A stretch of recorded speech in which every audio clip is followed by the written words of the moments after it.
Iniyag ng Agriculture Department na tinutugunan ang biglang pagtaas ng presyo ng poultry products sa ilang pamilihan.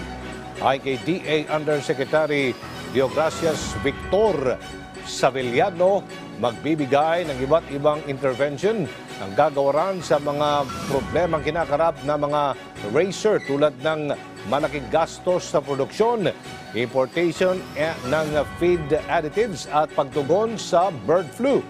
Tiwala naman ang kagawaran na bababa din ang presyo ng manok sa merkado. Nanawagan naman ang DA sa trader at retailer na huwag samantalahin ang mga ganitong pagkakataon sa halip ay makipagtulungan sa kanila.